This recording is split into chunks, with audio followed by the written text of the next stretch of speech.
All right, new day and another laptop that needs to be saved. And this time we got a Dell XPS 15. This is a 9500, and the customer sent this in because they said that the laptop wouldn't even turn on. It won't turn on even when it has power plugged into it. So let's see if we can get this figured out. All right, let's press the power button and see if we get anything. All right, I'm not getting any lights on the keyboard, a keyboard backlight or anything. Let's plug in the power. All right, so it is negotiating to 20 volts, you can see that, but it's pulling 0.04 amps, okay? So that's kind of a weird number.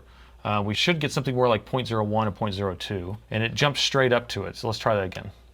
I'm gonna unplug it, plug it back in. Okay, it actually went to 0.01, then 0.05, and then 0.04. So let's open the lid and see if it changes. No, it's not changing at all. Let me hit the power button. Okay, it's not doing anything at all. See, it's not really changing. I mean, it's sitting there at 0.04, 0.39.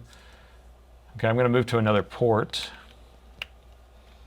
This is the port right next to it. Let's see if it does the exact same thing. It does, okay. And then there's one more port on this side, and we'll plug it in there and see what that does. Okay, that one, did you see what that one did for a second? Okay, so that one's kicking off. See, we're at 20 volts, then we went to 0, back to 5, back up. We might have a PD controller issue on this side. That's what that means.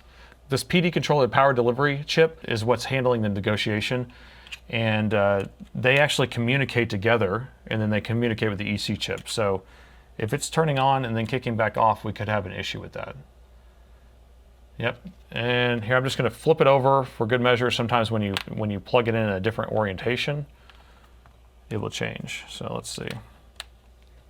So if I plug it in the other way around, I'm not even getting a 20 volt negotiation. Try it again. Okay, that time it's working, and it's turning off. Okay, so I'm thinking this side we're going to have the issue. But this is just, you know, we're doing investigative stuff. We're trying to figure this stuff out before we even open it. So let's open up the bottom and take a look inside. All right, and the bottoms on these are very, very hard to open. They're hard to get off. So if it comes off pretty easy, it means that someone's been in here before, and I was just able to pull it off with my fingernails, which is very highly unlikely that nobody's been in here. And I can actually see some scratch marks here too, so somebody has pried their way in this at some point. But we gotta be careful because this is metal and it can cut your fingers. All right, the bottom is off. What we got going on here? We got a main battery here. It's a Dell Genuine, has the serial number here, and we got a couple puffy cells. This is a 6-cell battery, so this would be in pair. This would be in pair. So you can tell that this battery is actually end of life. I see a big gouge scratch here. It might be when someone was trying to plug something in or unplug something. I see the battery's halfway plugged in. That's just one thing I noticed. Here's the SSD NVMe drive, it's a 2280, a couple memory sticks, a couple fans. And this is where the LCD plugs in. And so this is the side of the board that I think we're gonna have an issue with the PD controller. I can tell you right now the PD controller on this side is right here, and this one handles 2 different ports. The one that's on the other side is gonna be on the other side of the board, and it only handles 1 port. Let me unplug this battery. It's not even really plugged in anyway. And I'm gonna plug this back in. All right, we got it negotiating 20 volts. You know what would be interesting to see? We may actually have a hotspot since we're pulling 0.04, so we're pulling 40 milliamps. We may have a hotspot somewhere, and it could tell us what's actually bad. But here, I'm going to plug in the battery while we have the charger plugged in. I'm going to see if it changes. Battery's plugged in. We're going to look for that amperage to change at all. I'm not seeing anything changing. Okay, so that's not going to be it. All right, so unfortunately, I'm to the point where I have to pull the board out because there's really nothing I can do on this side. But for kicks, let's just do the infrared camera real quick and see if we can see any hot spots that way. And maybe it will save us a trip from having to pull the board. Let's do that real quick. All right, if you're interested to know how I have my infrared camera set up, so this is just a Fluorone Pro, which actually made the hook to a cell phone. And I have it mounted to the bottom of my microscope. And then I just have wires coming up, and then I have it so it displays on my phone over here. And then I have that screencasted to the computer so you can see it. So if we come to our infrared view, and what could be good, we want to see if we could see anything getting hot. So I don't have it turned on right now, and you see these are all just reflections. So let me plug it in and let's see if anything heats up. I'm looking on that one side of the board first. Okay, I don't see anything on that side. Let's come to this side. And this is warm, but it's probably just reflections. I'm going to unplug it and we'll see if it actually changes. It doesn't change. Okay. I'm going to pull the board out, and that way we can take a look on both sides. So I'll be right back. All right, and the motherboard is out. So what I want to figure out is if we are getting any hot spots in here, because there could be a component that's shorting out. And let me just show you where the PD controller is for this side. So see how there's only one USB-C on this side and there's two on this side? So these two are controlled by this PD controller, power delivery controller chip. And then this one is done by this one chip right here. So let's keep an eye over here with the thermal camera. All right, so plugged in the power. Let's look for a hotspot here. And we are getting a hotspot over here, and it is on this chip. But what chip do you think that is? I can tell you. I'll give you a hint. All right, so this chip right here is the EC chip. It's the microcontroller that it's in charge of handling power button, keyboard. It also communicates with those PD controller chips. But you see how it's warm, but it's not hot? So this thing, it just means it's on. So I'm not concerned with this right this second.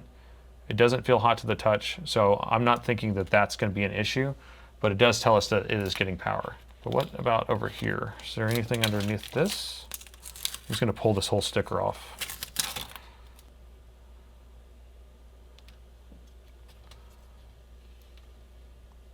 So that's the only thing I see that's actually on is the EC chip. Now, let's measure the voltage over here. I want to see if we have the right voltage going to the EC chip. We should have a 3.3 volt power rail powering that. So if we measure here, let's see, 0.2, that's not enough. Here's 3.1.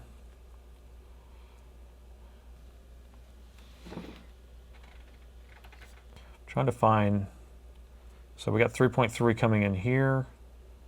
We got 1 volt there. This 0.2, I'm not sure what's supposed to be on that. We got 3.3 right there. So we do have 3.3 around this. The only one that looks weird right there is that 0.2.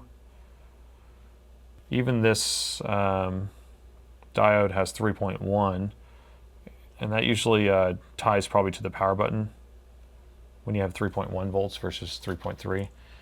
All right, so I'm going to go back to the thermal camera real quick. I just want to look around a little bit more. Those are reflections. Are we seeing anything right here? No, that's a reflection also.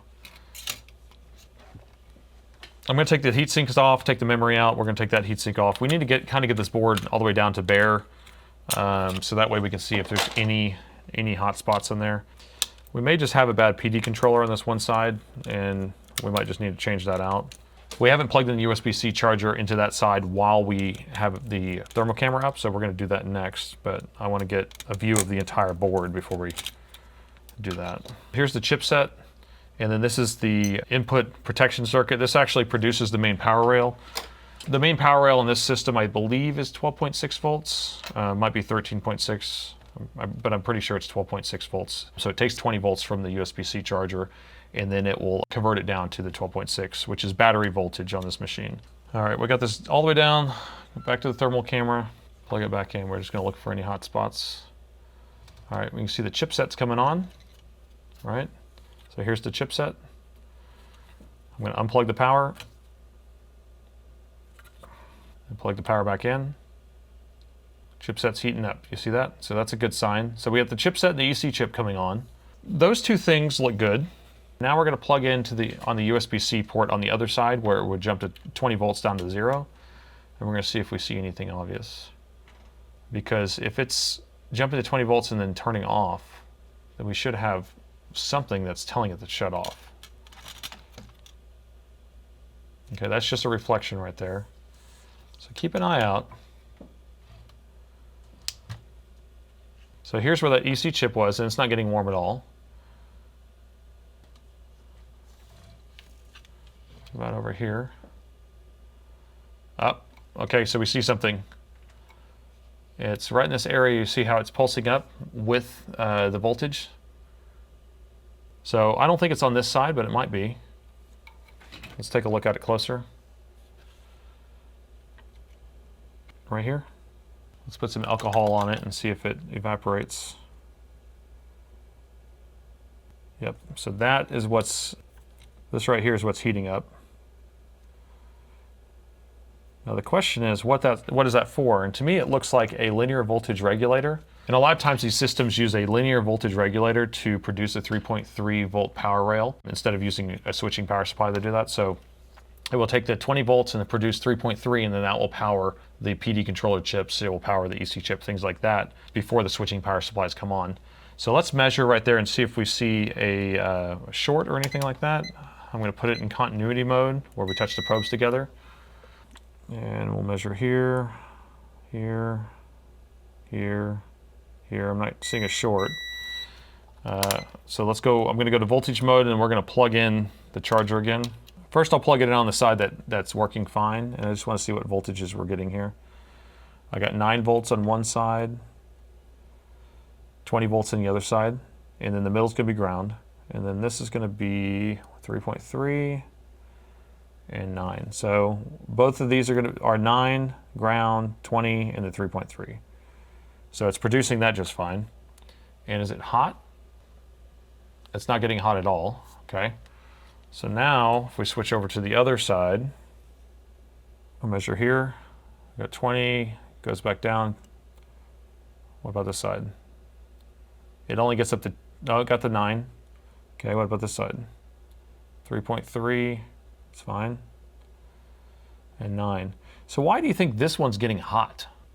Because it's turning on just fine on the other side. I mean, to me, it seems like there must be a shorted component somewhere that's bringing the current up. I mean, because heat is kind of a heat dissipation. So wattage is heat. I mean, or a lot of times it could be dissipated in heat, right? So if it turns on and it's heating up to 100 degrees, but if we plug it in the other side and it's turning on and it's not heating up, then that means there's something that's on. Okay, I think I know.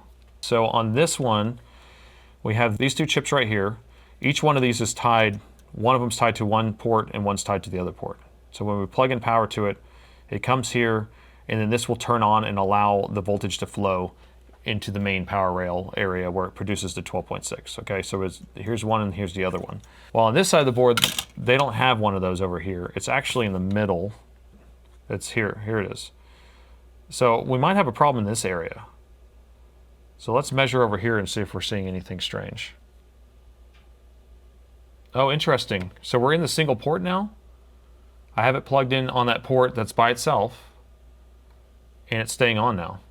All right, so our symptoms have changed, and it may just be the orientation of the way that I plugged it in. You remember how if you flip it over, sometimes it acts a little different? So let's measure right here. I just want to see what we're getting. So it should have 20 coming in here, and then the output should be 20, because it's basically just allowing it to flow through, and then it's going to go to the rest of the chips. And we have the EC chip on. You can see that it's getting hot.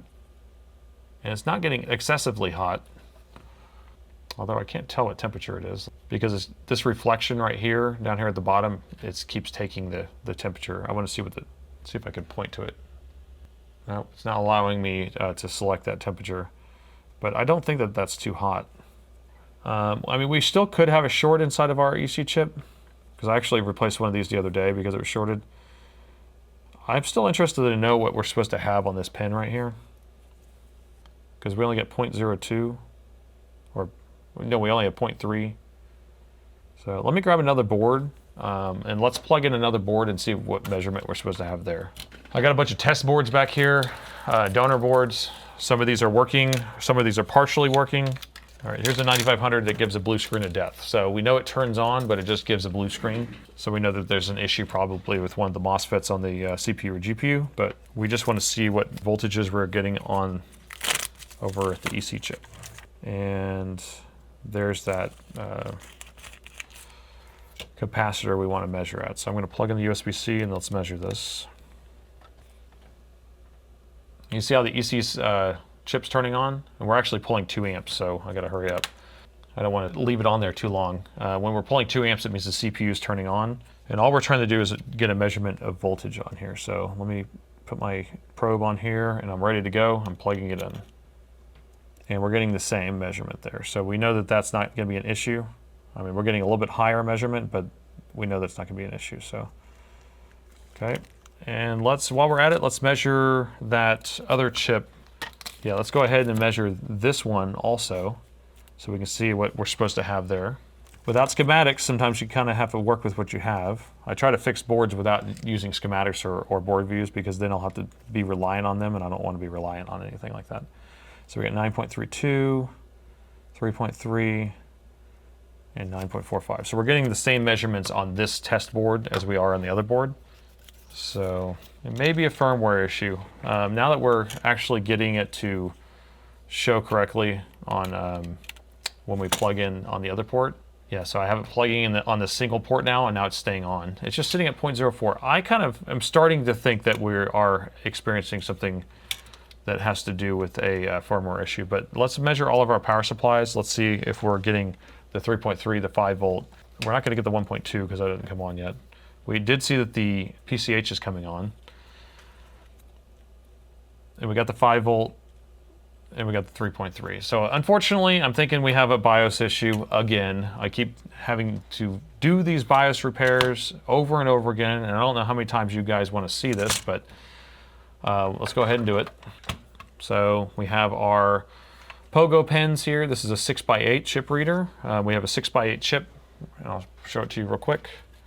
So here is the BIOS chip.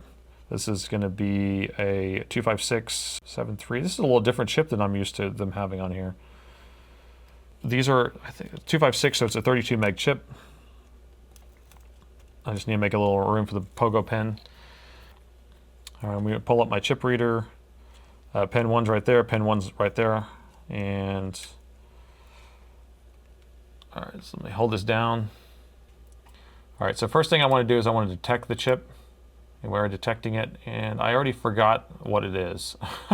So let's figure out what it is. We have so many choices.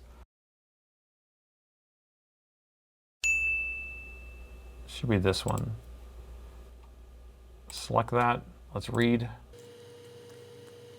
Okay, and I'm just going to verify it, because what we're going to do is we're going to back up the customers and see how we already had a verification error. So we're going to continue. We want to make sure we have a good read, because the initial read could actually have bad. Oh, and I'm actually looking here and it's blank. No, there's some stuff in there, but there's a lot of errors. Okay, so let's read again. Read. And once we get a good verified backup, then we can look at repairing this. So verify. Nope, having an issue again. All right, so I'm going to have to slow this down. Or read again.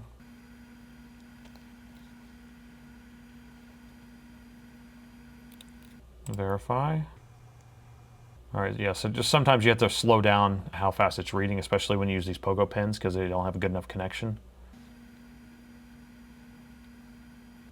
All right, perfect. So we have a good backup. Let me just save this real quick, and then I'll show you how we can fix this BIOS backup. So I have a good 9500 BIOS already configured. I'm going to put this on there first, and then that way we can just verify if this the board actually just has an issue with the BIOS, and then we can actually rewrite and change their BIOS and see if we can fix that. But this will at least rule out anything. I just want to look through it real quick. Okay, so there's some stuff with the starting. All right, so let me write this back.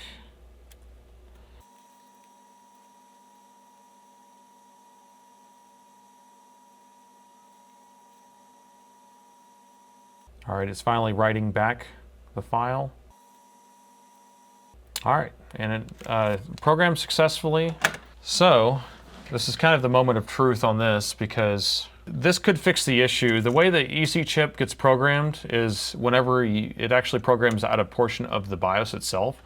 And so when you do a CMOS reset, so we unplug all the power from the system, right as you plug the power back in, it turns the board on, and it takes the programming, the EC region of the BIOS, and writes it to the EC chip.